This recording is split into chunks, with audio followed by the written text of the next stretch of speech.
Between the two of them. The inside of Coates. Barker gets too heavily involved. And that's Whitehead and Coates.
Good evening, everybody. Welcome along to the VRRC and the VRRC Touring Car Championship European Tour visits Italy and the Cathedral of Speed that is the Monza circuit, one of the real drivers' and fans' favourite circuits in Europe. And tonight it plays host to a very, very exciting, I'm sure, and intriguing fifth round of the championship, because we're going into our first of two 40-minute endurance races. An awful lot to cover tonight. It's myself, Andy McEwan, here to talk you through it all, and joined for one night only by Dave Marshall, who is a familiar voice to any long-time VRRC viewer. Dave, I know you're really looking forward to delving into the strategic element of this 40-minute race.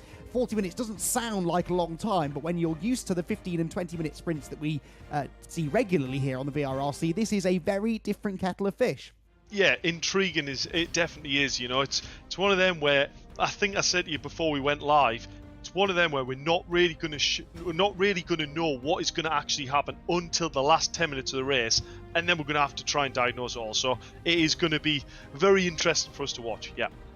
It certainly is. This is the third event of the season. Just the one race tonight, because they are 40 minutes. As you can see, the rest of the calendar made up of these 15-minute short, sharp sprint races. We've had 4 of them already, 2 at Barcelona, 2 at Paul Ricard on the short circuit a week ago. That was actually surprisingly entertaining, a really, really cracking layout for these hybrid touring cars that we use in the European Tour.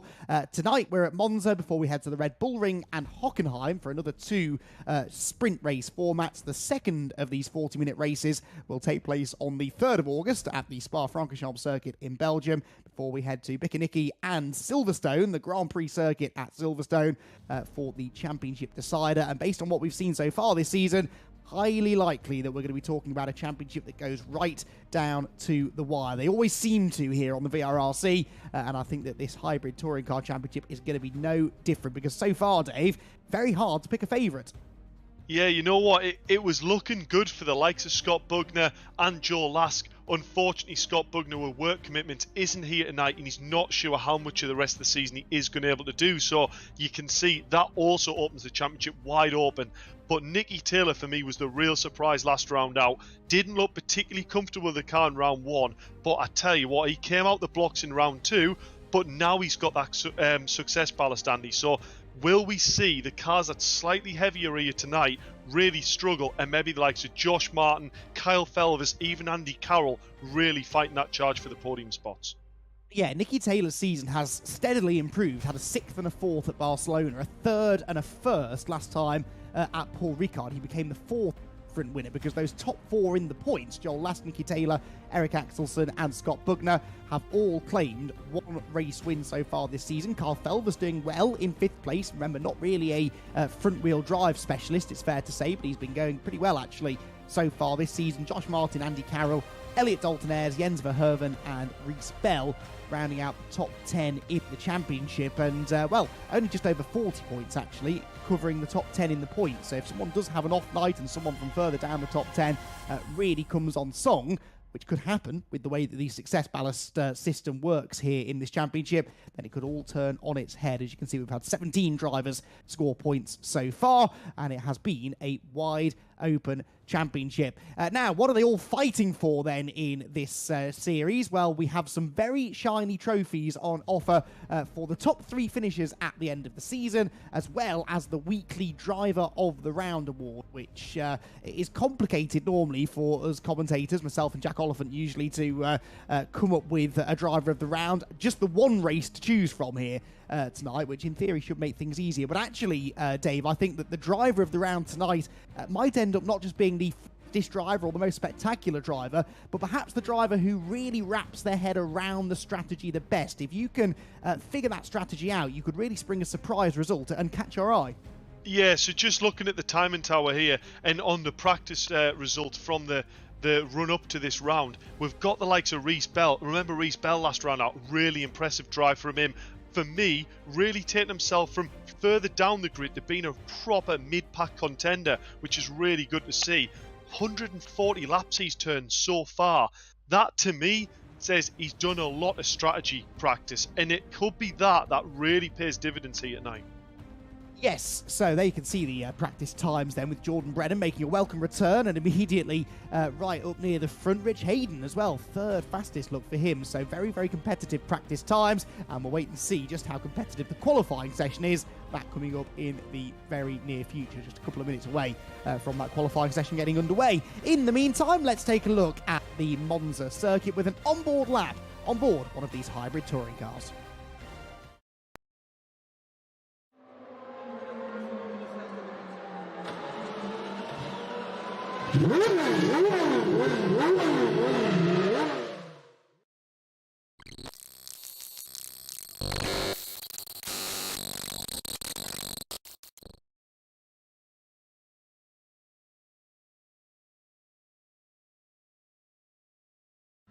So across the line here in Italy at Monza for round 3 of the Virtual Reality Racing Club Touring Car Championship with hybrid, and that is the crucial bit.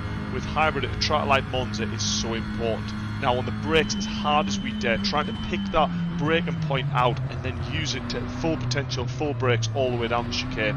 Focus on getting a nice clean exit, as traction out here is another really key overtaking spot down towards the 2nd chicane. Now keep a nice tight line all the way through here into 6th gear. Make sure we're not over revving that engine. Nice, you know, trying to get them little short shifts in, use the torque of that engine. Now picking now a 2nd braking point there, down hard to 3rd gear, using a lot of the inside curb, and focusing on getting that wheel open up nice and early out of this second chicane.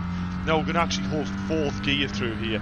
Always looking through the corner, trying to pick that exit point, build up the boost nice and early, and same again going on to this next straight, trying to take a lot of the inside curve and open that wheel nice and early and drive it out. Now this for me is probably one of the best overtaking opportunities, because there's not really a huge chance the driver's going to come back at you on the following straight if you can get a good run through Ascari here. So this for me is probably the best overtaking opportunity. Down hard on the brakes, trying to cut as much as we can there, obviously keep one wheel still on them red and white curbs, just maybe a little lift through Ascari just to mean we get a better exit down this next straight, and hopefully that'll mean the person behind doesn't get a run on you down towards this last corner. Saying that, it's all about the hybrid, and who knows what's going to happen come the race. Now in the last corner, hold 4th again. See, the curb just hooked me slightly there, was dragged me in a little bit, so just be careful that last curb and then focus on getting the nice drag all the way across the line. Make sure you tune in on Wednesday night at 7:15 on VRRC's YouTube. Make sure you give the video a like and subscribe.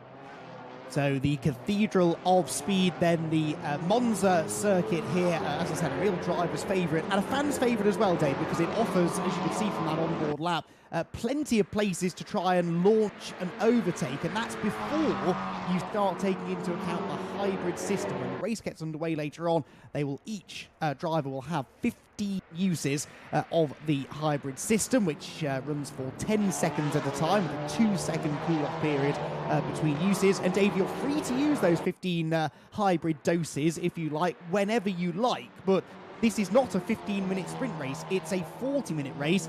They will have to plan that. It's very easy to start jumping on that hybrid button in the early stages, but if you do that in this race, you'll run out very, very quickly.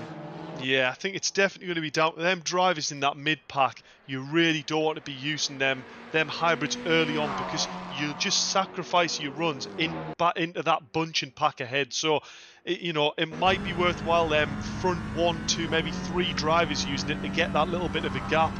But that mid-pack, you're going to have to be super careful when you do use them, because, as you said, you don't want to be throwing these away.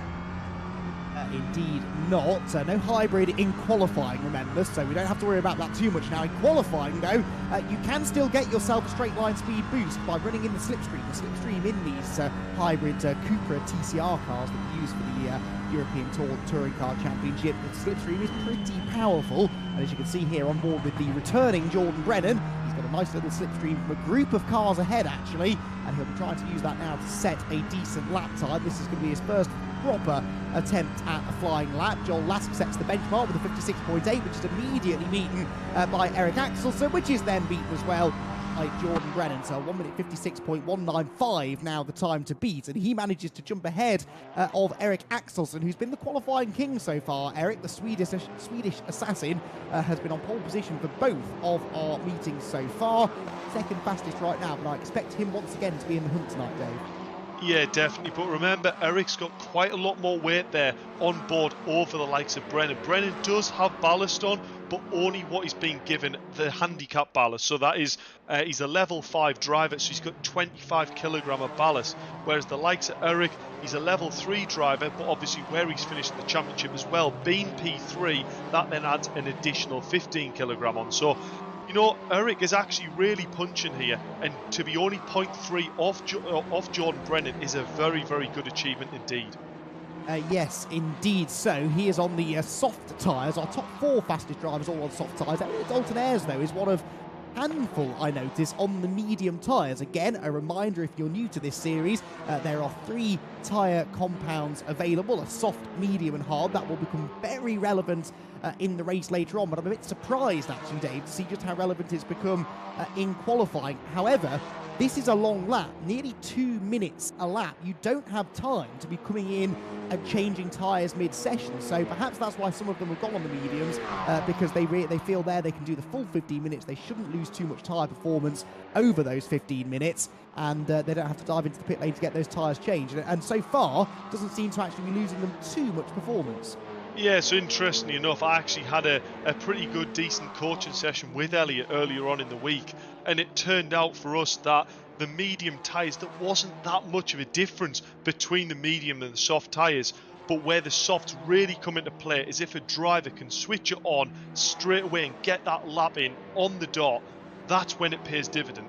But as it is with Elliot, he says sometimes he likes to warm up into the laps a little bit more, build up into them, so therefore if he goes out mediums, he can do the whole qualifying session on the same tyres and just keep churning out laps, whereas as you see now, certain drivers that have come into the pit to get them tyres swapped. So I think probably a good decision here by Elliot, and currently sat at P5, so not doing a bad job at all. Yeah, I mean, he's just improved again there, 1.2 seconds off pole position, but that's the point. Keep going now.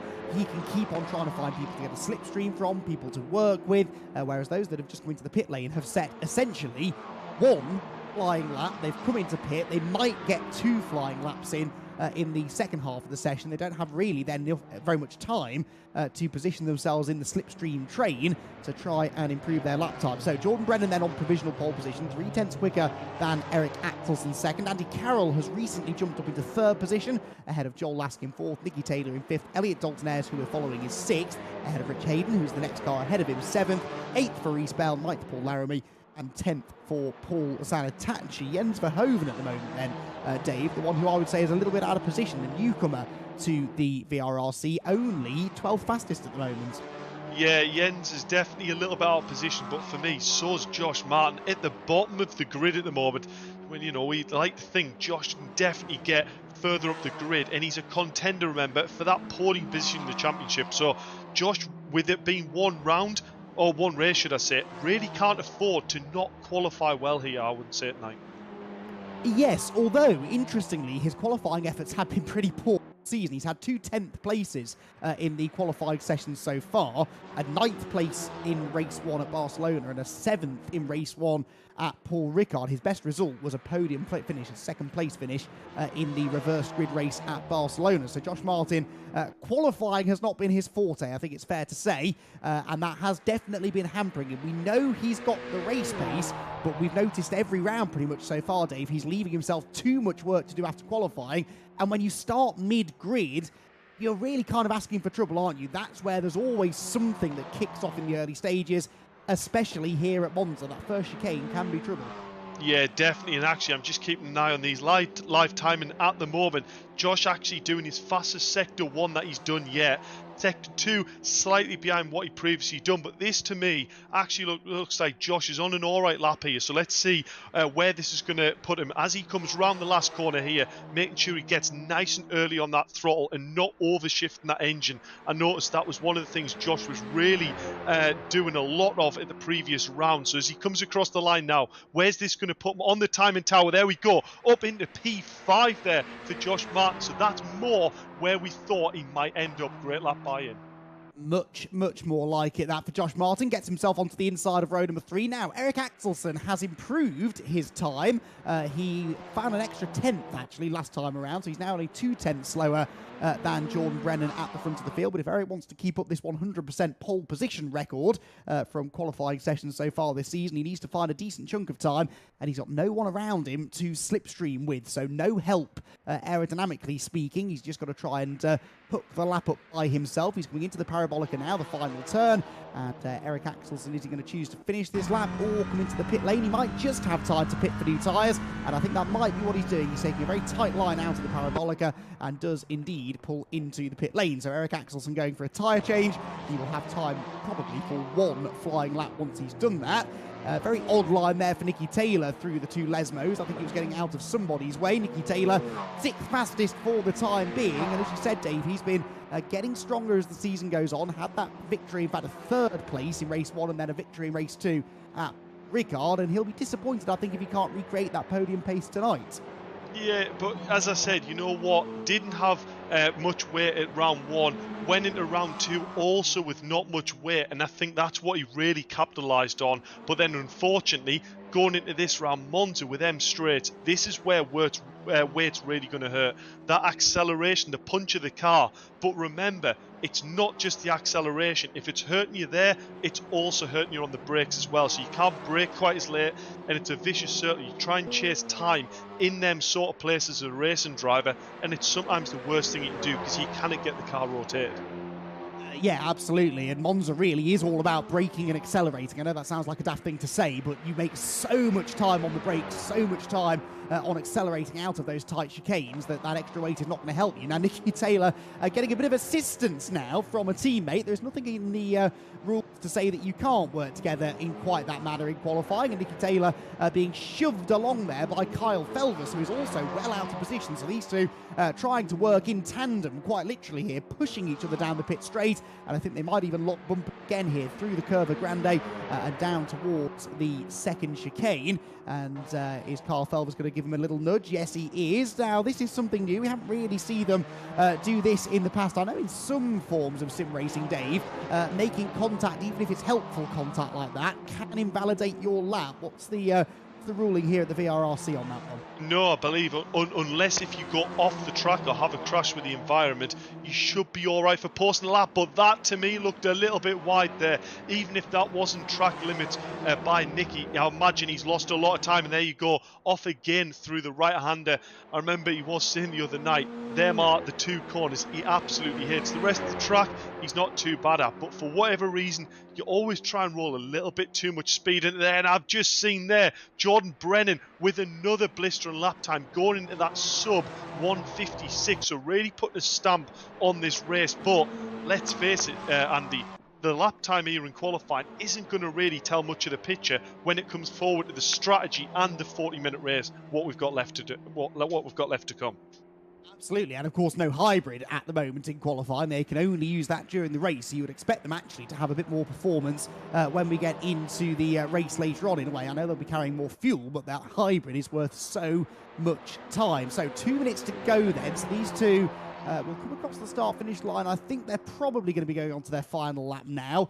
Might just have managed to squeeze time for 2 laps here, but Nicky Taylor remains in 7th. Carl Felvis remains in 8th position. There's a very close bunch, actually, isn't there, from 6th on back. In fact, Josh Martin and Nicky Taylor have set exactly the same lap time to the 1,000th of a second, but because Josh Martin set it first, he gets to keep 6th position. And then Reece Bell is within a few tenths of them as well, look, in 8th place. So very, very close indeed in the mid-pack. Andy Carroll, meanwhile, is 3rd fastest at the moment. Andy Carroll sits 7th in the championship, and so far hasn't managed to qualify anything better than 9th. So Andy really finding some form tonight. Yeah, Andy's on PB pace at the moment as well, setting his fastest Sector 1 and Sector 2. So Andy is really on a lap here. Let's hope he can hook this chicane up through there. Oh, that looked on the limit for track limits. Let's hope that hasn't unfortunately penalised him. But I tell you what, if he can put this lap together, what a brilliant lap it is for Andy here. Absolutely chuffed to see him do this well. Yeah, down towards the parabolic he comes, then the final corner, get the braking point right. A bit of a wide entry, but you can hook up that late apex, just straighten the wheel up a bit, get on the power a bit harder, a bit earlier. Needs half a second to get pole position, but actually only needs a 10th and a half or so to move into 2nd place. Andy Carroll across the finish line momentarily. It's the 2nd of the lines I think we're using as the finish line just there. It was an invalid lap. Oh. 56.32 would have been enough to put him into P2, but I did think it was just a bit close to track limits through the S's there, and unfortunately invalidated Sector 3, meaning a lap time invalid. But absolutely gutted from what a lap that was, really hooking that 1st and 2nd sector up. And let's face it, Andy, this is telling us quite a big picture here. Andy Carroll has the pace to be P2 here in this race. Wow.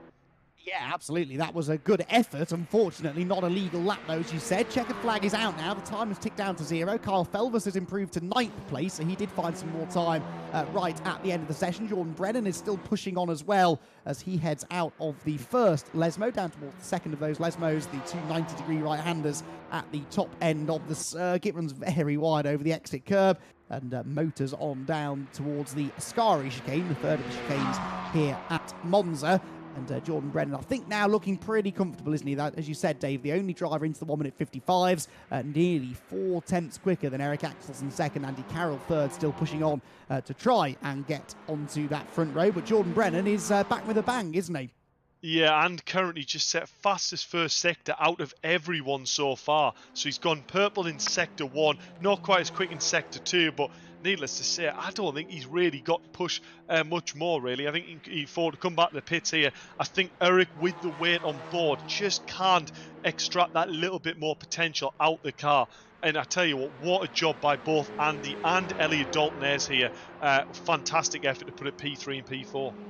Jordan Brennan then across the line. Oh, and improves again at 55.95. He's now nearly half a second up on Axelsen. Now, can Eric improve? No, he's heading for the pit lane just behind Andy Carroll. So Carroll also not going to improve. Rich Hayden then one of the last that's still on a lap, but I think he's bailed from this lap. So I reckon we are pretty much done with qualifying. Jordan Brennan then on his return to competition here at the VRRC is on pole position, and we will chat to him on the other side of this break.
Fifth round of the VRRC Touring Car Championship European Tour is only a few minutes away. We've just completed our very competitive qualifying session here at the Monza circuit for our first of two 40-minute endurance races this season. Just the one race tonight, but more than twice the length of the regular sprint races, and an awful lot of strategy to discuss. And we perhaps can discuss some of that strategy with our pole sitter, because Jordan Brennan has made a welcome return to racing here at the VRRC. And Jordan, it's like you've never been away, straight back onto pole position. Well done. Yeah, cheers. It was alright. It was good quality, to be fair. I had no idea with the lap times in practice. You couldn't tell where anyone was on pace. So I'm quite happy to be 4.5 temps up the road, to be fair. But yeah, the ballast makes a big difference as well. So there is quite a big vary in pace in this. Yeah, that ballast is going to be key when we get into the races, not just for overall pace, but managing the tyres as well. Obviously, a 40-minute race, mandatory pit stop in the middle. Have you given any thought as to when you're going to pit, what your tyre strategy is going to be? How do you have to manage those tyres over these slightly longer stints? The tyres, they feel good throughout the stint, but you do notice the difference later on in the stints. The fronts just push on more, but you just got to drive around it, and you can still sort of get the lap times out of it. But yeah, I don't know. I think it's going to be a difficult race. I think everyone's going to be on different strategies, so we'll see how it goes. Yeah, that's part of the appeal of this to me, actually, is seeing who has the right strategy, because it's not just about being the fastest on track, but getting that pit strategy right as well. 4.5 tenths up the road in qualifying, as you say. That's a very promising start to the night, but I don't think it's going to be easy to break away here. We've seen already at the first couple of weeks in this series, the draft, the slipstream is very powerful in these cars. Throw in the hybrid as well. I don't think you're going to have it easy here, are you? No, I think this hybrid's going to make it very difficult. With it being the 40-minute race and only, I think it's 15 uses, it's going to be difficult to know when to use them, and if you want to save them for the end or use them for the start. I don't know. It's just going to be one of those. You have to see what happens at the time and just go for it. Absolutely, and of course a circuit where you can overtake anyway, even without hybrid and slipstream and whatnot, so it's going to be a lot of fun to watch, that's for sure. Jordan, huge congratulations on the pole position, best of luck for the race, and yeah, let's see how it goes. Yes, thank you. Jordan Brennan then on the pole position for our 5th round of the championship, and he sounds pretty confident, Dave, and as well he might. 4.5 tenths up the road, even over a near 2-minute lap. That is impressive. Yeah, it is indeed, but you know what, I can tell it in his voice. He's not thinking that's job done. It's given him a good confidence boost here going into the race, but I've got a feeling that he thinks that hybrid system, you know, going into the start of this race, if Eric or Andy fancies the chance going into this, you know, all they have to do is press that button and they can quite simply just drive past the car, and it's whether you respond to that is the key. I was maybe going to try and ask him that, whether if someone responds with one of them hybrids down to turn 1 or after it, has he got his strategy in his head already, or does he have to respond to whether that driver goes? I mean, a quick question, Andy, what would you do? What would you do in that scenario if you came out of that first chicane and you saw that driver behind, you're in pole position, that driver behind used that hybrid system to pull around the outside of you? Do you respond this early into the race? I don't think so, no, because we've seen even in the 15-minute races, some drivers get very trigger happy with that hybrid button, and they've run out with 5 minutes to go, and they've got nothing left to defend with then for the final portion of the race. So I think you've really got to be disciplined here. I think you've really got to try and make sure that you save some for later in the race. And knowing how quick Jordan Brennan is, especially, he's got the raw pace, he just demonstrated that in qualifying. He can probably sit behind someone in the slipstream for a few laps, not use any hybrid, just stay with them, and then maybe try something over the pit stop, or maybe just try and attack them in the second half of the race. So I think if you believe you've got the pace to stick with the guy, then you can do that without hybrid. It's in the midfield where I think we'll see lots of people using it nice and early, and perhaps running out before the second half of the race. But don't know how that second half of the race is going to pan out. You could come out of the pit lane and all of a sudden have a 5-second lead over the car you were racing with. So, you know, you can try and plan for the second half of the race, but you never quite know what's around the corner. Yeah, I tell you what, I'm really excited for this, Andy. Just looking at the timing screen at the moment that we've got on display. So Jordan Brennan, Eric are both on medium tyres on that front row, but Andy Carroll, the first of the drivers, gone out on a hard compound. Joe Lask, Nicky Taylor, Josh Martin, all are medium. In fact, it's all mediums behind them until you get as far down as the likes of Mark Hughes on hard and John Jones at the back, and Stuart Vickers, both currently risking it on soft tyres. So, wow, that threw it up a little bit. I did expect to see more drivers maybe starting on the softs to try and have a car that is a little bit racier, then go for the early pit strategy and then crawl it back through. So a lot of drivers on a similar-ish strategy at the moment, but also we need to touch upon the fuel side, Andy, as well. Yes, absolutely, because this mandatory pit stop that they have, they are required to change tyres. That is all they're actually required to do. You don't have to refuel, but you can if you want, and that means that you can maybe try a few interesting things with your fuel strategy. You can either start the race with a full tank of fuel, or as much fuel as you need to do the full 40 minutes without refueling. That means that when you come into the pit lane, it's a quick 4-tyre change and off you go. Or can put less fuel in at the start, have a lighter car, in theory a faster car, and then when you come into the pit lane you change your tyres and you spend an extra few seconds topping up the fuel as well. Now the drivers, Dave, I'm sure have been putting in lots and lots and lots of hours of practice on this. I'm sure you've got some experience of this as well. How much slower will you be, do you think, with a full tank of fuel? Is it worth losing a tenth or so on track to save perhaps a handful of seconds by not having to refuel in the pits. I mean, this is a bit of a how long's a bit of a string thing, because I always say a litre of fuel is worth about a kilogram. So let's say you fueled up your car 20 litres less than the driver in front of you, you're then theoretically 20 kilograms lighter, which is about the difference between the likes of Brennan and Eric on the front row, and we've seen what time differential that gives. The problem being is you can only get about 7 litres of fuel into your car as the team changes the tyres. So then you're in a scenario where you go, right, well, if I pit, that means it's going to add a longer pit time if I've got to fuel more than it takes just to change the tyres, if that makes sense. So realistically, in my head, the best strategy, I don't know whether any drivers are going to change this while watching a live stream maybe, the best strategy for me would maybe to only fuel your car enough that allows you to then only put 7 litres in when you do the tyre change. That in theory is probably the best strategy, but that does also sacrifice how racy your car will be at the start of a race.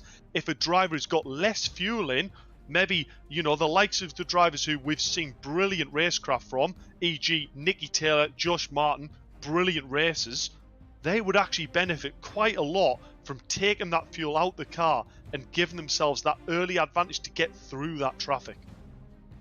It's all very interesting, and we still don't really know which the winning strategy is going to be, but we are only a couple of minutes away from getting the race underway. Seeing on the screen here, one of the many testimonials we're getting in here at the VRRC at the moment, people waxing lyrical about how much fun it is to race here at the VRRC, and indeed, for some sim racing parents out there, how much they're enjoying watching their kids getting onto the sim and racing. And it's very rare that you hear of parents who are encouraging their kids to go and spend more time playing on their computer. But Kyle Felvis, who's one of our youngest drivers here at the VRRC, as you can see, has had quite the experience racing here with us in various championships, actually, on the virtual reality racing club. Met the VRRC guys at a British touring car meeting when he was 30 years old, and signed up to race with them in one of their online championships straight away. And it's that middle bit, Dave, that really impresses me. Perhaps I would have performed better at school if I had a sim rig to play on at the time, because apparently it's even improving Kyle's school life. And hey, you knew it, racing on the sim is good for you in more ways than one. Yeah, it is. And you know what? It's probably just a development thing. You know, you spend that time on the sim and your brain is that active while racing. The amount of strain and the amount of concentration it takes, especially on a race like tonight, Andy, a 40-minute race, the concentration that these boys have, I mean, for me, it can be only a good thing to train you in life. Yeah, absolutely. I mean, we talk a lot in sim racing about the physical aspect of it, you know, what you're doing with your feet, what you're doing with your hands, but actually it's what goes on in the brain that really fascinates me. You have to think so much to be good at racing. Really quickly, before the start of the race, there's been a change in tyre compound as well from top drivers. Medium Jordan Brennan, hard Eric Axelson, so there's a change on the front row.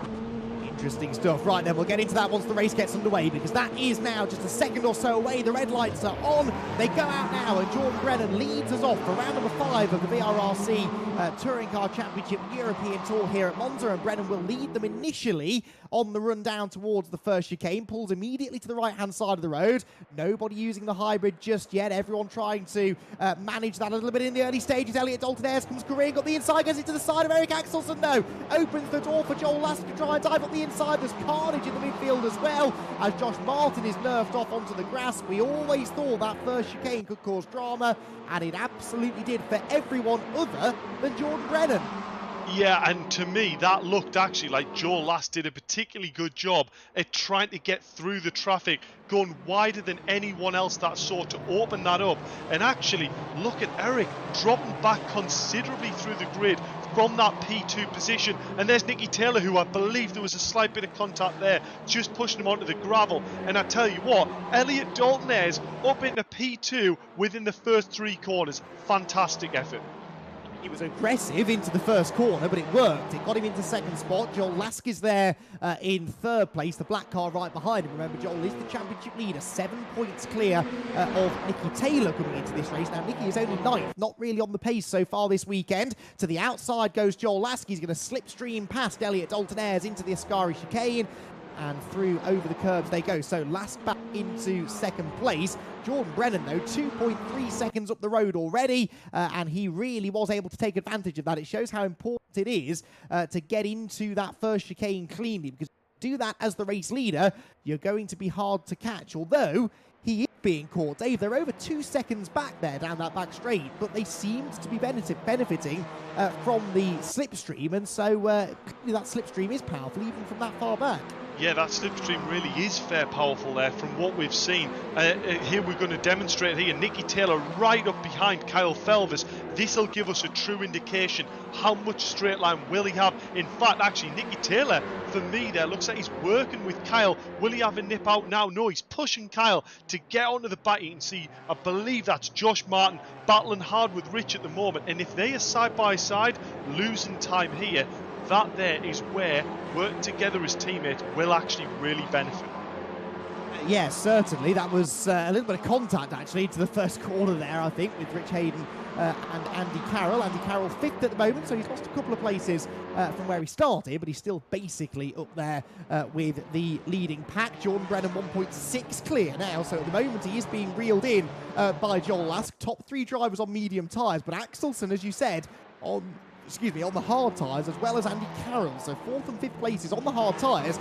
And because of the power of that slipstream that we mentioned, I think you can get away with the hard tyres. I like starting on the hard tyres because the pace isn't going to be that quick at the start anyway as people battle, as we're seeing. Elliot Dalton-Ayres taking advantage there of a mistake from Joel Lask to get back ahead of him into second place. So they're squabbling and holding each other up. And if you can stay in that slipstream, I think you can overcome that maybe small disadvantage in pace from being on the hard tyre. So I think that could be a good strategy for Axelsen. Yeah, and you know what? I'm going to call this now, Andy. I think this is unfortunately going to be quite hard for us because I believe the hybrid system has got 15 push to pass. And it is working, but for whatever reason, the timing tower is only displaying as 1 and isn't shown when the driver's using it. But that, to me, was one of the indications there. Elliot came out that corner, got to drive past and seemed to pull past Joel Lask, and then for some reason, it seemed like Joel managed to get more power and drive back past Elliot, which for me, the only explanation of that is that he did use the hybrid system. So I'm saying I believe the hybrid is working. Maybe just not displaying. Maybe. Okay, I kind of like that, actually, keeping us in the dark, keeping us guessing. We'll just say what we see, I guess. And what we can see is that second place changing hands, as you say, on a number of occasions there. Meanwhile, the HFT Racing teammates are ganging up here slightly on Josh Martin. Kyle Felvers goes through into 7th, and Nicky Taylor now tries to follow him through, whilst John Jones has pitted already. Now, I seem to recall you saying, Dave, that John was starting on the soft tyres. Now, I find it hard to believe that they've worn out already, so I don't think that's why he's pitted early, but actually getting yourself out of traffic and into clean air might not be a bad way to go. Yeah, it might not be, and you know what? It's interesting to see a driver, maybe he felt like he was losing too much time in traffic, and actually pitting early, getting yourself out of that traffic can create this window. So, yeah, a very interesting strategy, and I tell you what, it might pay off if he can make them hard tyres last 35 minutes. Yes, because you're right, he has now changed onto the hard compound tyres. That looked like a pretty rapid pit stop though, and he's back out again. About 15 seconds adrift of the tail end of the pack. Rich Hayden there pulling out a line to try and overtake Eric Axelsen. Rich is having one of his most competitive outings so far, and he's going to try and make that move into Ascari. It's side by side again for second place here. Lask on the inside line, outside line there for Elliot Dalton-Ayres. And Elliot Dalton-Ayres will have to slot back in behind him. So Joel Lask hanging on for now, but this fight for second place is music to the ears of the race leader Jordan Brennan, who is now 4.2 seconds clear of them and pulling further and further away. Meanwhile, Dalton-Ayres back to the outside of Joel Lask into the parabolica. Is he going to be able to make that one work? No, Lask is late on the brakes, sails on into the corner and somehow gets it stopped on the apex. No, he doesn't, runs a bit wide, and Dalton-Ayres is back on the inside again. Yeah, fantastic racing this is, and I tell you what, for what can sometimes be related to as being a bit of a dull track, being Monza, This is brilliant action. 2x2 on second row, and look behind. That is Eric Axelsen and Rich Hayden side by side. Rich just getting in front of it, and also look behind Andy Carroll with, I believe, is that Kyle Felvers rolling next to him. Elliot Dalton Ayres, I tell you what, impressive drive here up into P2, and now he's got Rich all over the back of Joe Lask as well. Eric will be looking at this going, I just can't afford to lose time here behind these two drivers. But looking at the timing tower, Joel and Rich both on a medium tyre, so probably will have a little bit more potential actually in the car itself.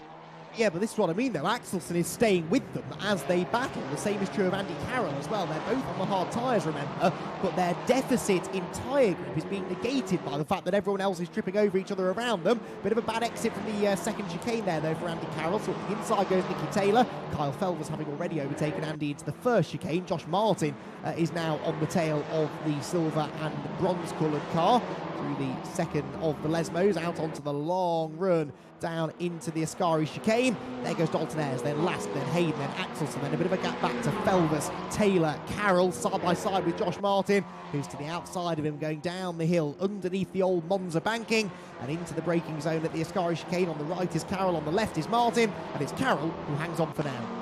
I tell you what, this is absolutely brilliant, isn't it, Andy? We're now nearly 10 minutes into the race, and we've got a pack from P2 all the way back to Paul Zanatachi, even Paul Laramie there, all the way back in P12. All them drivers, for me, definitely still in contention, and drivers on different strategies, and we don't know what they've done with fuel either. So this is really wide open at the moment. See, the pit window is open. It opened 1 minute into the race. It will close 1 minute from the end, so you are essentially free to pit on any lap other than the last one. You can't be in the pit lane as the checkered flag flies. Josh Martin there is now back, or he's now ahead, I should say, of Andy Carroll, but Carroll coming back at him around the outside line. Proper slipstreaming racing. This is side by side of a third as well. Look, as Rich Hayden goes to the outside of Joel Lask and tries to go around the outside of him into the first part of the chicane to get the inside for the second. That's exactly what Carroll is doing to Josh Martin. It works for Carroll. It works for Hayden as well. So Rich Hayden into third place now. But look, Elliot Dalton Ayres is starting to make his break in second. Yeah, fantastic racing there. Unfortunately, it was slightly out of shot, but it looked like to me that Rich went round the outside and braved it into the left. Joe must have getting a little bit of a nudge, I would have thought. That isn't a very wide bit of track whatsoever, but crucially still manages to be in behind Rich Hayden here, and Eric still not really managing to get close enough to make any form of attack. He hasn't really gained that much, but Rich, or maybe Sid, starting to pull a bit of a gap on Joel now. Yes, I think you're right. I do think that Eric Axelsen is playing the waiting game here, though. He's a very, very smart driver, is Eric, and I think he's just waiting for his tyre advantage to come in later on in the race. There goes Mark Hughes in the Motor Swan liveried Cupra, heading out of the second Lesmo down the straight, sort of on his own here in 12th place, but he's another driver on the hard compound tyre for the moment. In the race, all on the mediums. It's 5 second advantage for Jordan Brennan right now over Elliot Dalton Ayres in second. Third is Rich Hayden. We're looking at him now from the passenger seat of Joel Lask in fourth. He might be about to become Joel Lask in third because he's on the outside line into the parabolic, but he had the momentum. Didn't have the preferred line into the corner, but Rich Hayden sails on into the turn. Does he leave a gap on the inside on exit? No. Covered that well, didn't he?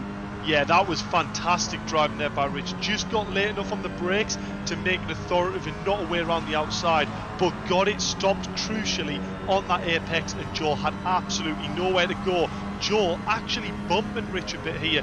That can actually be, I know it looks a bit aggressive, that sometimes to drive in front can be a bit of a sort of a safety blanket going, you know what, that driver behind is pushing me, he wants to work with me and go. Therefore, maybe meaning you don't have to defend as much going towards that next corner. So I think Rich there will have probably known Joel is right behind me, he's pushed me on, which means he's not going to go for the lunge into the turn one, which, if I'm honest, is quite a nice feeling because turn one is pretty brutal to go in 2x2. 10.5 minutes in then, and Kenny Press becomes the third driver to make his mandatory pit stop then, as Kyle Felvers launches up the inside of Eric Axelsen there. So Felvers goes 5th. Kyle is really romping through the order here, actually. Didn't make any ground up at the start. In fact, he might even have lost a position or two from where he started, but he's back into the top 5 now and looks like one of the paciest drivers out there. Of course, what we don't know is how much of this is down to his hybrid use and how much is down to just his really good driving.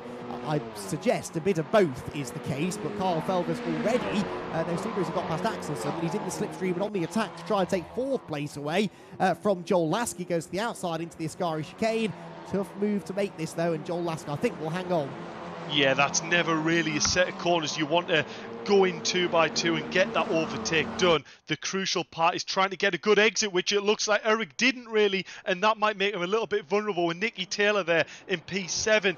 But look at this, Joel Lask and Kyle Felvers very, very wide apart going down towards his turn. Joel's early on the brakes. He'll have that inside line defended possibly, but will Kyle manage to get the undercut?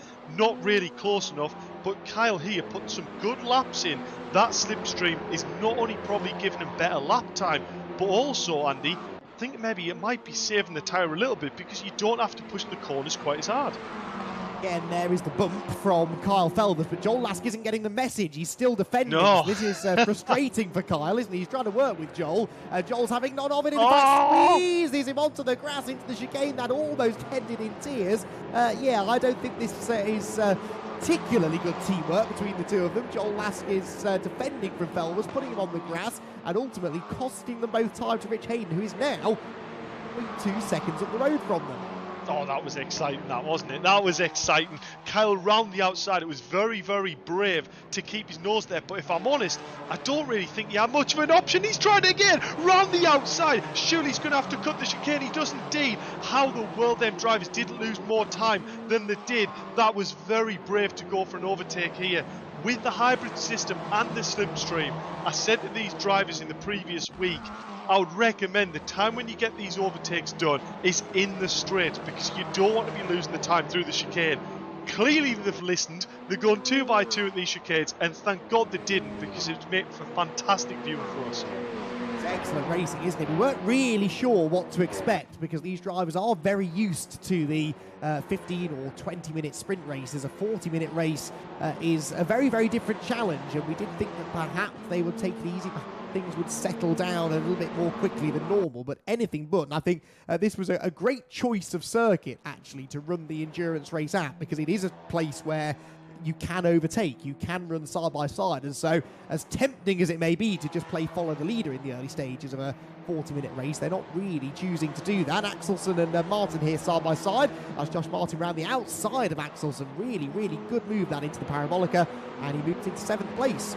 Yeah, I don't know whether this is maybe Eric, with that weight on board, is maybe starting to use his tyres up a little bit more. This is where we might actually see a bigger gap between the drivers. I didn't really think of this side of it, Andy, but Josh, obviously in a very light car, not much handicap, no success ballast, we might actually find that his car, not necessarily is getting stronger, but not dropping off as much. Whereas the drivers that have got a bit more weight on, maybe scrubbing their tyres, starting to blister the surface of that tyre a little bit more, have a bigger drop off in the tyres. So actually, this is maybe a different twist, and Josh might be on for it here. This is Reese Bell, who looks like he must have made a pit stop, so now he's back out behind Mark Hughes, but this might actually start to cost him time. Yeah, well, mind you, he's half a minute clear of John Jones, who we know has made a pit stop. So I actually think Reese has just had a moment somewhere and yeah, you may be right, actually. Sorry, yes. Yeah, right. It's a strange one, though, isn't it? Because we expected Reese to go well here. He's had some decent pace so far in this car. But anyway, still plenty of time to go because we're only 15 minutes in. So this would normally be the final lap of the race in the format that we've had so far this season. But as it is, they've still got 25 minutes to go. But that does mean, though, Dave, that we're getting into that point of the race now where I do expect, and I know you've just touched on it, I do expect tyre wear to become a factor. Is this where those on the hard tyre start to come good again? We know Axelsen's on the hard tyre but carrying weight. Carroll, though, right behind him, is lighter and also on the more durable tyre. So I would expect in the next 5 minutes or so for Andy Carroll to perhaps start making some moves. Yeah, I guess I'm trying to remember what they call it in F1, Andy. You may be better at this than I am because I don't really watch F1 that much.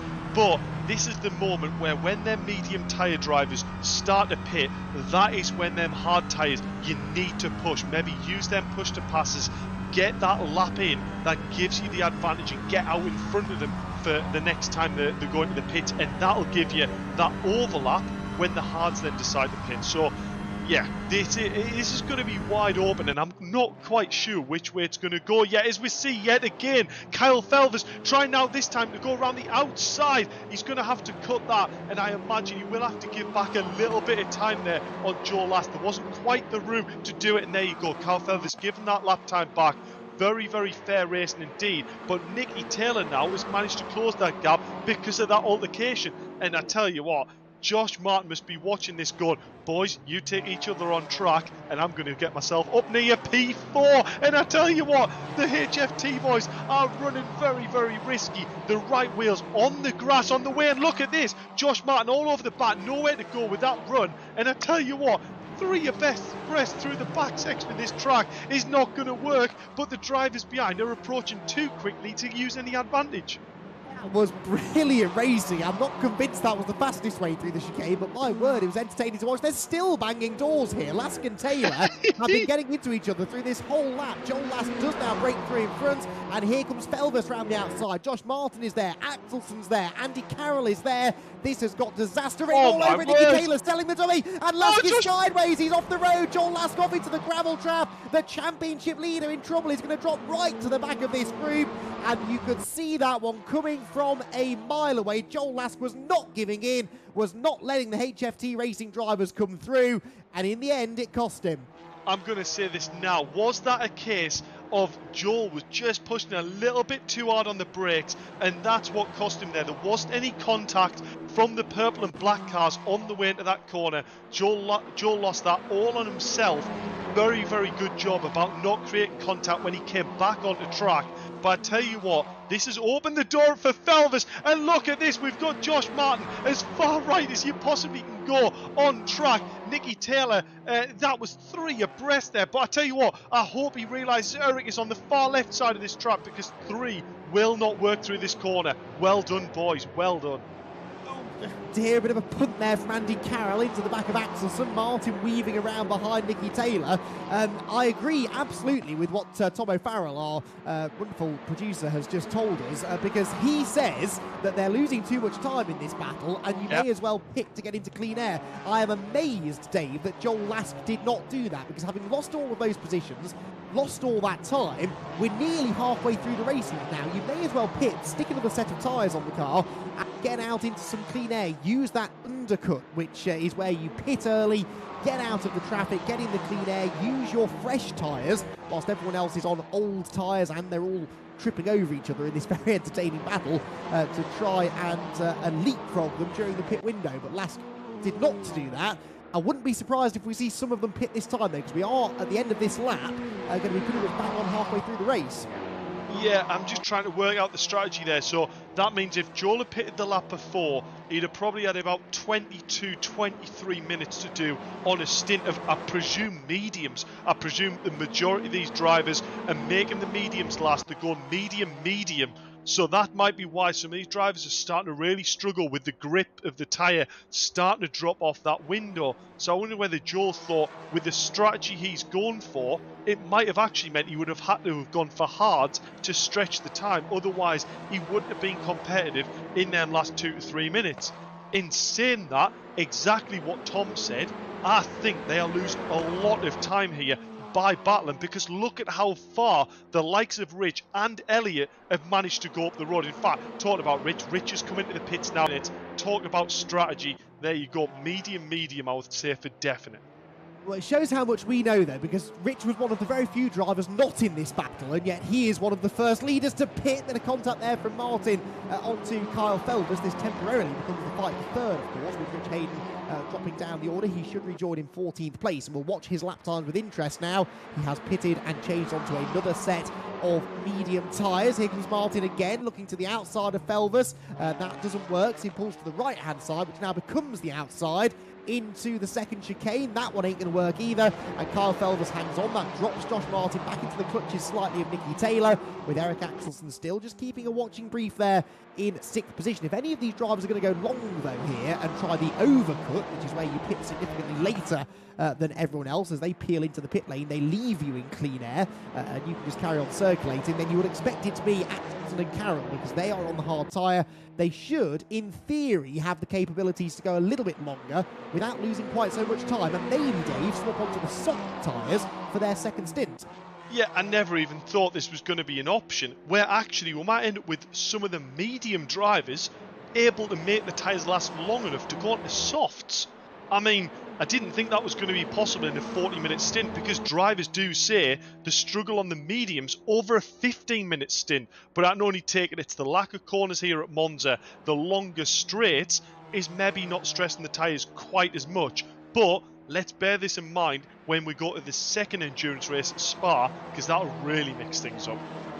Absolutely. Spa, though, of course, a very different kind of track. Yes, it's fast and flowing, but there are a lot more corners, so I would expect the tyres to make a bigger difference there, perhaps, than they are here. Right, Josh Martin pits. Elliot Dalton Ayres has pitted as well from second place. So Dalton Ayres, who was about 10 seconds behind the leader, Jordan Brennan, perhaps covering off what Rich Hayden did by pitting the lap before, because there were only a couple of seconds between those two at the time. That moves Felvers into second. Axelsen, look, round the outside of Nicky Taylor for third. Now, that's interesting, because Axelsen, on these hard tyres, does seem to have some good pace at this stage of the race. Actually, Carroll is into fifth as well. There's a pitted ahead of him, but Eric Axelsen making a move there on Nicky Taylor. That's, I think, the first time that Axelsen has gained a place on track all race long, so I think that is a sign maybe that his hard tyres at this point of the race are hanging on better than the mediums around him. Yeah, I mean, brilliant battle here going on. Andy Carroll, for me, just seems to be controlling it a minute. He's got on the hard compound, he's not really having to stress this at all, but look at this point in the race, for me, seems to be just starting to pull away a little bit from Joe Lask, who he knows on the mediums maybe struggling on his tyres a little bit, and this is where the hards are going to have the advantage, because we know the hards don't really go off till about half an hour into the stint. So Andy can go really deep on these tyres, and it'll be impressive to see where he comes out. Rich Hayden, by the way, is still ahead of Elliot Dalton Ayres, but by a reduced margin now. It's only a second between them. They're 12th and 13th overall, but that gap is significantly less after the pit stops than it was before them. That is for a net second place once all of these other pit stops are done. Meanwhile, Nicky Taylor not defending actually from Axelsen, who clearly has speed. Look at the way that Eric has romped away from Nicky Taylor and now breezed past Kyle Felvers. So I think you're absolutely right. The hard tyre's working, and yet strangely he is pitting this. No, he's not. Sorry, that's just a very tight line out of Parabolica. They're all continuing, and I think they are going to try and stretch this now to move on to the soft tyres after the pit stop, as these two go side by side again. That's Taylor round the outside, sorry, that's Felvers round the outside, that is, of Axelsen for second. Joel Lask, the championship leader, becomes the latest driver to dive for the pit lane. To the outside goes Felvers, and he's back into second place. Great racing between them two. Absolute top-notch respect. You saw Eric kept him pinned on the left side of the track there, but Nicky, I presume, with just a bit more grip on them tyres, got the car stopped on the way into that right-hander round the outside. Eric knew that wasn't going to pay off, braked early, got the undertuck, and looks like he used his hybrid system on the way out, drove back past Nicky Taylor, but crucially, they didn't lose that much time through there. Fantastic race, and another great move by Kyle Felvers as well, getting back past Andy Carroll. In fact, sorry, that's Nicky Taylor, sorry there. So Eric Axelsen and Kyle Felvers, fantastic racing between them. Yeah, there is still some really good side-by-side action going on out there, even now, though we're into the nearly final 15 minutes of the race. So that's 25 minutes gone, 15 still to go in this fifth round of the championship. Down towards the Ascari chicane they go, and Andy Carroll also now trying to use these long life hard tyres to move up the order. The HFT racing drivers both struggling quite a bit for pace at the moment. Wouldn't be at all surprised to see at least one of them, maybe both of them, pit on this lap. The highest placed driver who has pitted so far, by the way, is Rich Hayden, who has caught and passed Mark Mark Hughes now to go 9th overall. That's after a pit stop, and Rich is now starting to pull back clear of Elliot Dalton. So Rich Hayden's pace right now is pretty strong.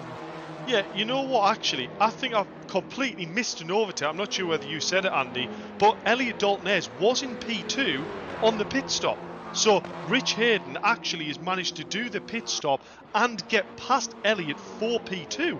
So I think currently Rich is P9, but actually P2 potentially towards the end of the race. You are absolutely right, Dave. Yeah. I had mentioned that there was a second between them. I'd forgotten they were the other way round before the pit stop, so well spotted. Glad someone's paying attention. Rich Hayden then is indeed ahead of Elliot Dalton, and there is the visual confirmation. So Hayden then picking up a few more places now as Reece Bell and Mark Hughes dive for the pit lane. Nicky Taylor is in as well. So Nicky Taylor is in, and crucially is going to rejoin. Look, some way behind these two, but now, Dave, we get into another interesting dynamic because, yes, Nicky Taylor has rejoined a few seconds behind Hayden and Dalton, but he's on the soft tyres, and they are fresh soft tyres. His pace now should be quicker than those who have already pitted and are just ahead of him on the road. And I can't believe I'm saying, sorry to take this off point, Andy Carroll currently just done the fastest Sector 1 out of everyone on track on the hard tyres. Fantastic effort by Andy. He is on one at the moment. Isn't he just? And finally, those hard tyres are coming good. It's just a shame, in a way, that it's happening so deep into the race because they could have done with this pace about 5-10 minutes ago. Axelsen into second, Carroll into fourth, both on the hard tyres. And now, surely, anybody who pits from this point onwards is going to stick the soft tyres on. That's exactly what Nicky Taylor's done. It's exactly what Joel Lask has done as well. Those two drivers both on the softs, and Nicky Taylor is already starting to eat into the advantage of the cars immediately ahead of him. 12 3/4 minutes to go then, and are we going to see any of these cars pit this time? Remember, the pit window will only close with a minute of the race to go, so they've got bags of time to come and make this stop. If they feel that their tyres are still performing well, then they may as well stay out. That looked like Felvis may be peeling off to the right. Yes, it was. So Felvis is in on the hard tyres. Axelsen and Carroll continue, but Kyle Felvis in. Where will he come out in relation to those who have already stopped? Yeah, so just looking at this, Andy Carroll was a second a lap faster than Eric Axelsen and Felvis. I think, looking at this, Eric, unfortunately, has either cooked his tyres or is really struggling here because that's a lot of time to lose. Let's have a look at the likes of Rich Hayden. So Rich Hayden, previous lap, where is he? A 57.2. So Rich Hayden as well, lapping very, very quickly indeed. Jordan Brennan, though, somehow not pitted. Last lap was still a 56.5. So still a very, very quick lap time indeed by Brennan, and proven, you know, he only totally, he was 2/10 off his best lap time that he set. Actually, I've missed something else as well. Sorry to get so excited about this, Andy, but that previous lap by Andy Carroll was the fastest lap of the race on a 56 flat. Andy Carroll has got himself the fastest lap of the race. And on hard tyres that he's now been on for 14 laps. That is absolutely remarkable stuff around the outside of Josh Kyle Felvis, and Nicky Taylor took full advantage of that. Like a rat up a drain pipe there. He shot up the inside of Josh Martin, and he manages to steal 7th away from his teammate Kyle Felvis. That was fantastic driving. I'm not quite sure how he fit through that gap, but he did it well. Yeah, I bet Josh Martin there must have just about gained control of his car and then just seen this purple dot go past his right-hand window. What a move. And that was one of them things where you can tell Nicky Taylor is just eyes up, looking so far ahead at what opportunities he can take. A brilliant drive so far by Nicky Taylor. Interesting enough that I just caught out a shot, I believe that was Rich Hayden and Elliot Dalton. That looks like they're starting to get a little bit closer here on track, and it won't be too long before Elliot's in that slipstream and actually ends up getting lap time of a slightly easier nature, let's say. Yeah, so Hayden in 5th was the highest placed car to have pitted, although Paul Zanatachi has just pitted ahead of him. He should now drop behind that group of cars as they all come blasting past the pit lane, which means that we're now just waiting for the top 3 to stop. Brennan, Axelsen and Carroll all yet to make their mandatory pit stop as we now move into the final quarter of the race. 10 minutes of the 40 still to go. Reece Bell here in 12th position, is likely to find himself battling with Zanatachi. I think once that stop is done, Nicky Taylor there almost lets his teammate Kyle Felvis back through. So Felvis into 6th position now, Taylor into 7th, but you're absolutely right. Elliot Daltonaires over the last couple of laps has just been inching back onto the tail of Rich Hayden. So far though, Dave, we're not really seeing these soft tyre shod HFT racing cars going all that quickly, are we? I wonder if maybe there just isn't as much of a difference in time between the medium and the soft tyres here. Yes, so there isn't really. You're not going to find that much of an advantage being on softs. The only place you might be is you might be fractionally better on the brakes using the grip of the tyre, but also the change in direction is where, for me, the softs really play its part at all. That looked like Josh Martin just getting on the grass a little bit there on entry to that corner. But to me, Josh Martin is on the mediums. They've got the softs of Nicky Taylor and Felvis. Don't want to curse it, but I think that soft is going to be doing very well to last this long. Remember, in qualifying, they're only going out for 1, maybe 2 laps of a pushing lap before they stop the pit and change that tyre. So, for me, has Taylor and Felvis maybe gone slightly too early onto that tyre, and actually Josh Martin just needs to be patient here. Carroll is about to take over the race lead because Jordan Brennan and Eric Axelson are both pitted. So first and second in the race have both now made their pit stops with 8 minutes and change to go. I would expect them to come back out on the soft tyres. Indeed, there goes Jordan Brennan. He is indeed on the soft tyres, and Axelson surely will do the same thing, which means that Andy Carroll is now the last driver yet to make his stop, and he's quite happy to keep on going. We've documented how quick he's been. His pace has been every bit as fast as the race leader on these hard tyres, but as everyone else comes out now on the fresher rubber, they might just have a small advantage over him. So Carroll leads, followed by Brennan in 2nd. Rich Hayden is 3rd. Elliot Daltonaires 4th. Felvis 5th. Taylor 6th. Martin 7th. And Axelson, look, Dave, pops out in 8th position. So he's right on the tail of that group. And he's on the softer tyres, but I think he would have hoped to have come out ahead of them there. Yeah, I think he was hoping to get that undercut and still get in front of that lead pack, but maybe it was the soft tyres of Felvis and Taylor. It's done just enough to actually give them that advantage, and Josh has had that slipstream, remember. So, you know what?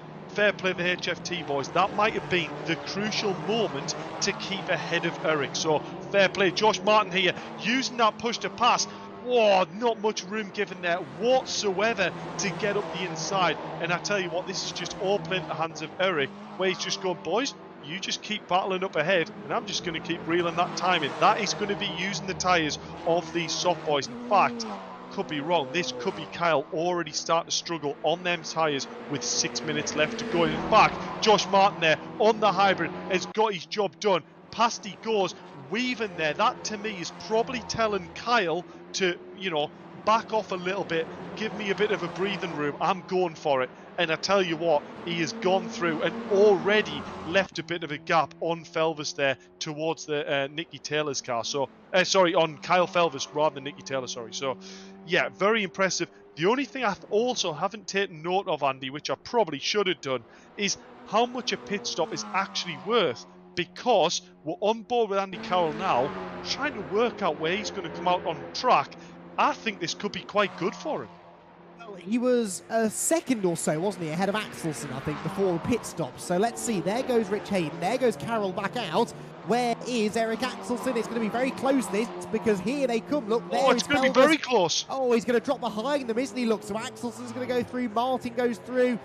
Taylor goes through as well. Andy Carroll down to 8th position, and again comes out on the soft tyres, but now leaves himself just under 6 minutes to try and do something with them, and that was not really the ideal situation. Perhaps stayed out just for 1 lap too many there on those slightly worn out hard tyres. So 5.5 minutes to go then, 17 laps completed, and finally everybody has made their mandatory pit stop. Jordan Brennan holds a 14-second lead over Rich Hayden in 2nd place.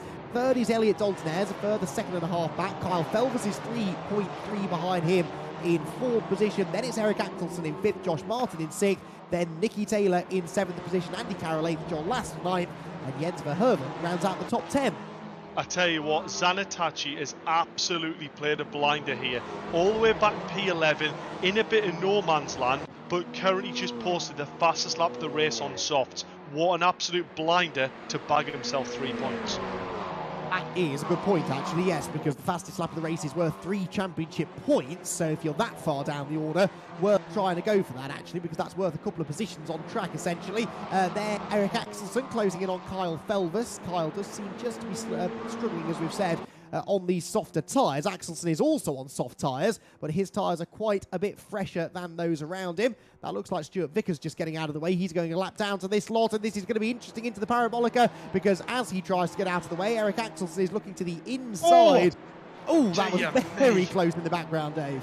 It was very, very close. As the fastest lap time popped up on board, I saw Andy Carroll, I believe, go out to the right, not seeing that car, and then very quickly realise that car is trying to let us through, and I've nearly just gone at the back of it. Meanwhile, look up in front there, I just saw my cornery eyes. Yeah, we've got Josh Martin and Kyle Felvers and Eric Axelsen nearly making it 3 wide down to turn 1. Felvers is going to hold it round the outside. There's not really room there, but Josh Martin here, will he use that hybrid to get past both of them and leapfrog from 2 positions?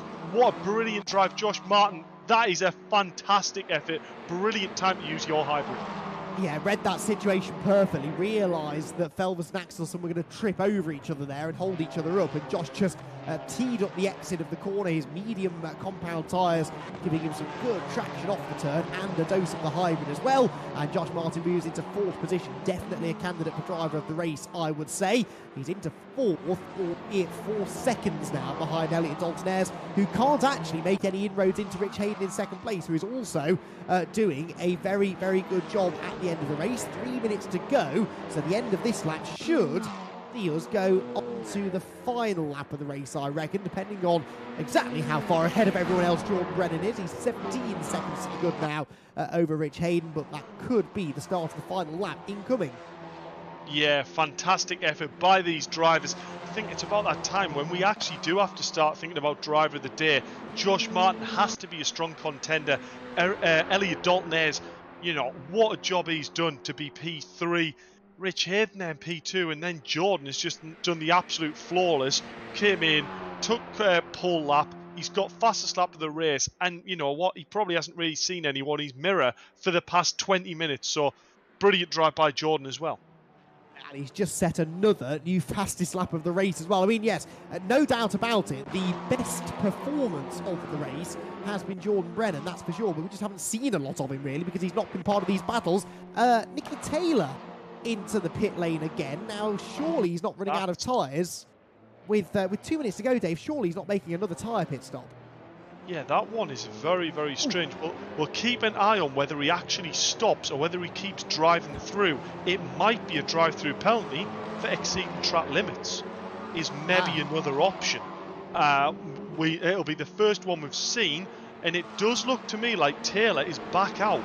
So that to me didn't look like a long enough pit stop to do any tyre change or anything like that. So I believe that must have been a drive-through penalty, possibly. Sorry if I've just thrown you on the bus, Nicky, but that is what it looks like.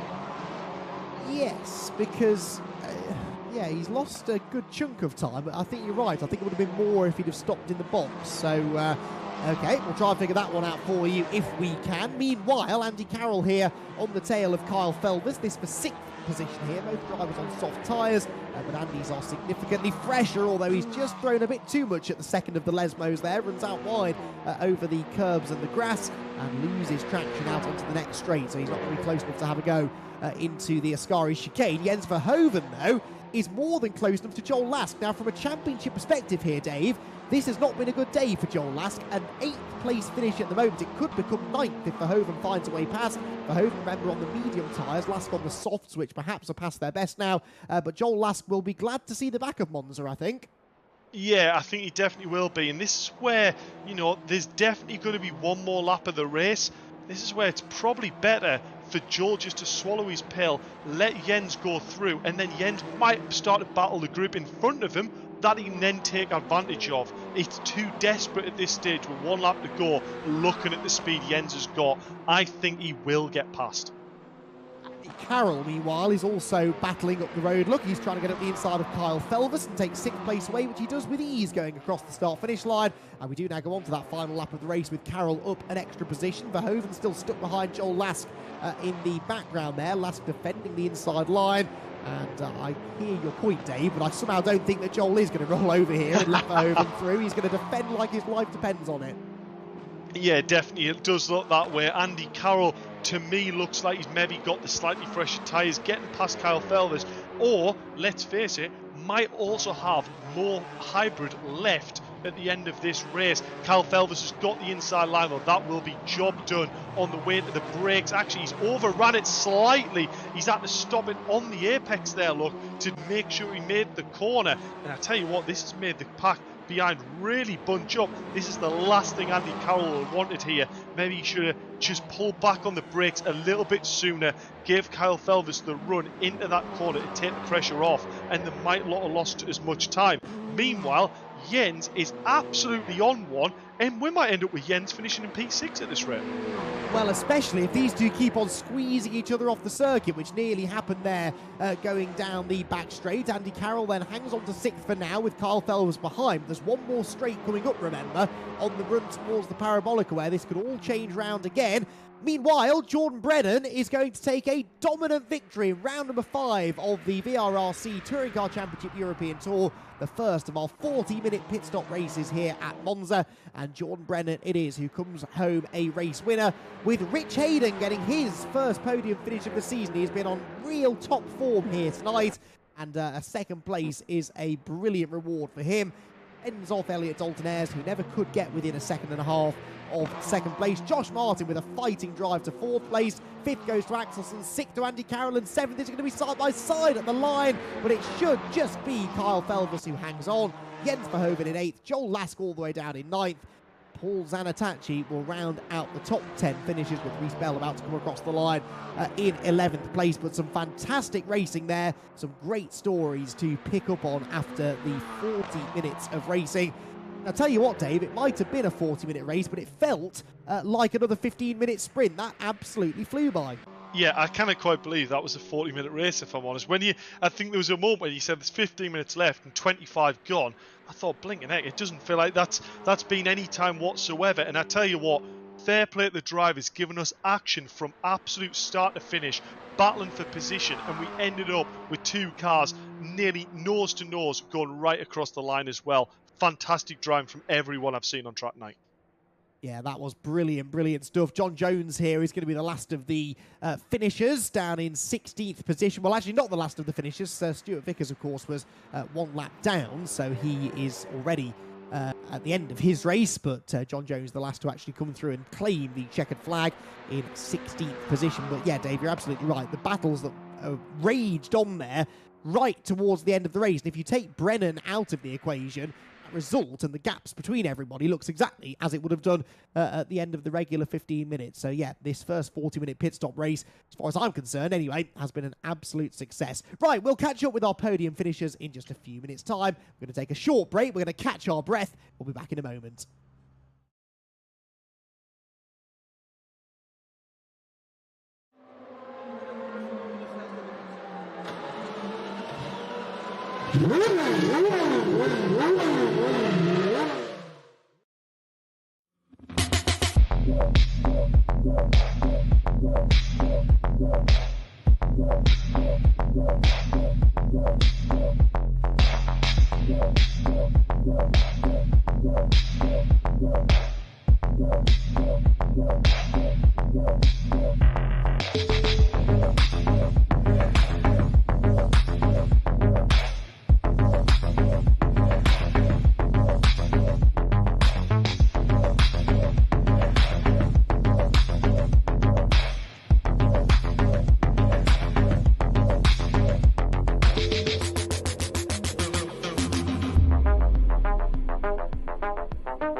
Fifth round of the VRRC Touring Car Championship European Tour was an absolute cracker. The first of our 40-minute pit stop races of the season here at Monza kept us guessing right down to the wire.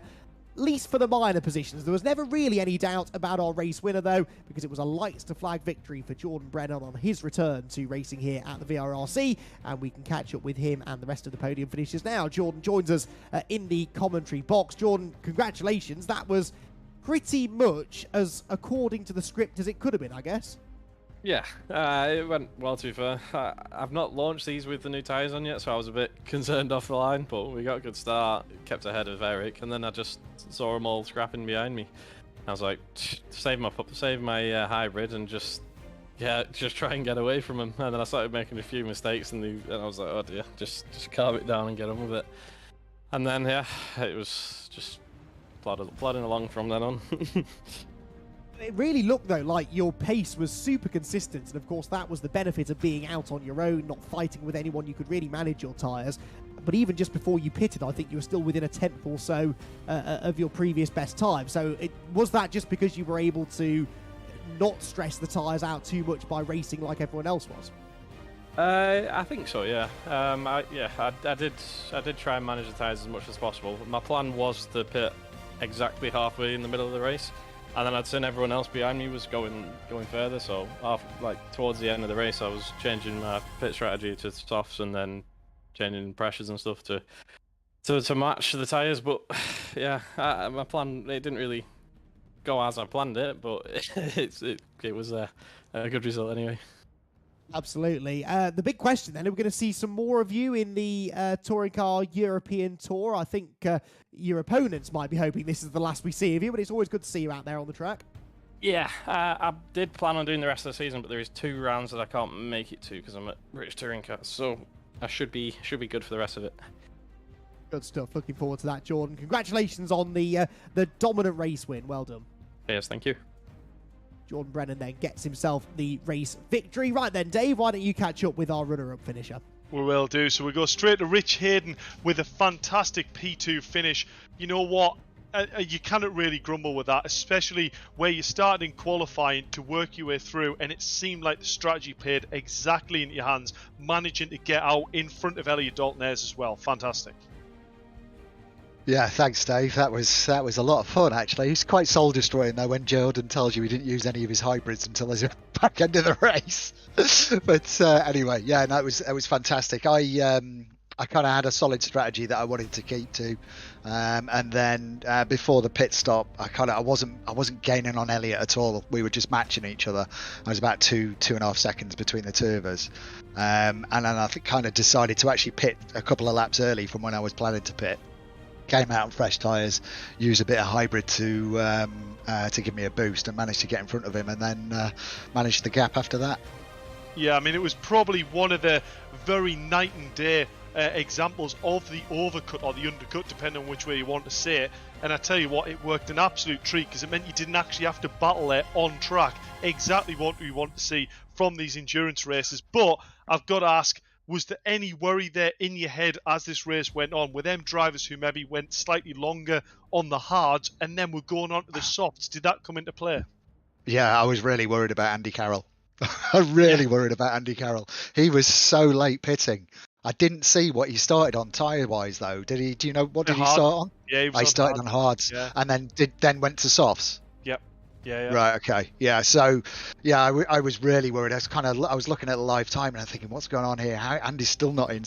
I assumed he was on mediums, but no. Yeah. So once I saw he was still out and in the lead, yeah, I was really a little bit worried. I was trying to save as many hybrids as I could to the back end of the race, to the last few laps, because I knew that Elliot had come on strong at the end.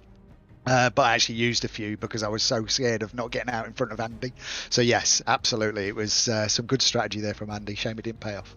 Yeah, well, congrats on bringing home the P2 there, Rich, and let's see whether you can continue this form into the sprint races.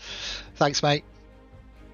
Yeah, huge congratulations to Rich Hayden with his best result of the season so far. You mentioned there Elliot Dalton Ayres, who was chasing him down towards the end of the race. Let's hear from our third place finisher now. Elliot, a pretty solid result that, I think it's fair to say. A third place finish, your first podium of the season. Did you expect that first podium to come in one of these longer races?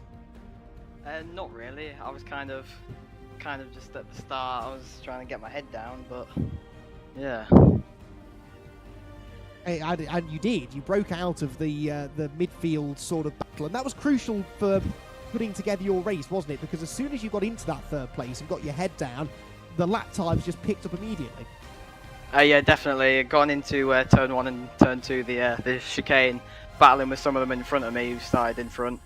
And then I kind of pressed my hybrid and got in front of them, and then I was kind of just focused on Jordan. And Jordan, of course, was flying away at the front of the field, but you were still able to pick up that podium finish. Do you think this gives you a bit of momentum now moving into the next couple of sprint rounds, Red Bull Ring next week? Yeah, definitely giving me quite a bit of confidence going into the rounds upcoming. So yeah, expect me to be on the podiums more. Excellent stuff. Well, we wish you the best of luck for the rest of the season, Elliot. Congratulations on the third place finish. Thank you. So there you have it then, our 3 podium finishers from the race then. And interesting to hear from them there, Dave, and interesting to hear about the strategy that was coming into play and how little awareness they had about what strategies everybody else around them was on. That's something that always interests me. We get a fuller picture of what's going on in the race, but when you're actually down there in the heat of the moment, not all that easy to piece it all together. And we'll talk about that in a moment, though, because we've got one final award to present, Dave, and that is to our driver of the round, and he has just joined us in the commentary box now. Yeah, we did definitely talk about it, and Rich also brought it up. The driver that seemed to be worrying a lot of drivers out there, playing the hard strategy through the race, coming out on soft and making everyone go, blinking heck, is he making their mediums last? But of course, it's Andy Carroll who chanced it on the hards early on in the race. Fantastic race for you, Andy, and congratulations on taking driver of the day. Yes, Dave. Yeah, it was. Yeah, I tried the mediums in practice, and I just couldn't get on with them great. So I thought I was doing similar sort of times with the hards. So I thought I'd just go with the hards, and was hoping the medium guys would pit a bit sooner. Some of them stuck it out quite a while,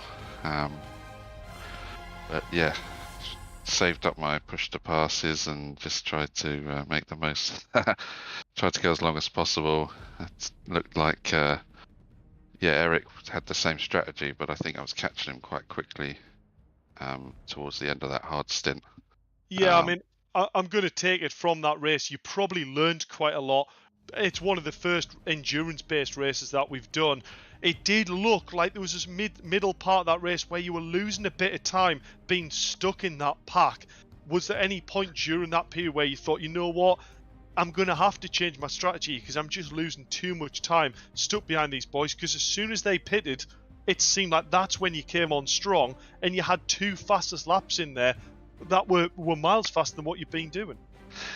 Yeah, I was kind of thought that, I was keeping in touch with about, I guess, 4 or 5 of them. So I thought they assumed they were all on mediums, and I thought they'd come in a little bit sooner, and then I could sort of dump in a couple of really quick laps using up all my hybrid to try and sort of overcut them, but didn't quite work. I got a couple of them, I think, but yeah, it was I felt good on the hards. As I said, I didn't particularly like the medium when I was trying it for some reason, so I didn't really want to come in and switch to the medium, but because I found I was just as fast on the hard.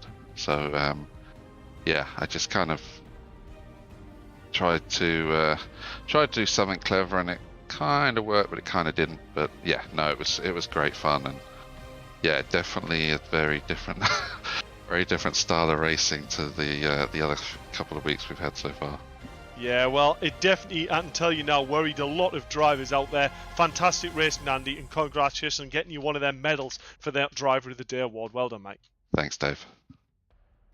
Yeah, congratulations. I second everything that Dave said there, Andy. Great drive in the second half of the race in particular. Right then, this is not what the championship standing should look like, I don't think. Joel Lask, Scott Buckner, and Nicky Taylor shown as a tie at the top of the tree, but with half the amount of points they had coming into the night. So I think we'll take that with a little bit of a pinch of salt. It should be certainly a change for the championship lead there, because Nicky Taylor and Eric Axelson will most definitely have picked up some points there on Joel Lask, who had a disappointing night tonight. It's drop scores. There we go. See Rich Hayden coming in to save us at the last second, reminding us that we have drop scores, which have now taken effect. So this is what the championship standings look like with the drop scores taken into account. And Dave, it could not be any closer. 3 of them tied for the championship lead. Oh, you couldn't have planned that, could you? You couldn't have planned that. But that does mean, from this point onwards, it is definitely all to play for. You know, Nicky probably not particularly happy with how that round went, but with it only being one race, let's face it, it's probably the better round to drop, losing them little points. So, yeah, fair play. It's gonna be very interesting looking at this. Certainly, yes, and it means I'm going to have to get the abacus out now for the rest of the season, because drop scores are a commentator's worst nightmare. But there we go. It certainly keeps things nice and tight, and it's going to remain tight, I'm sure, through the entire remainder of the season.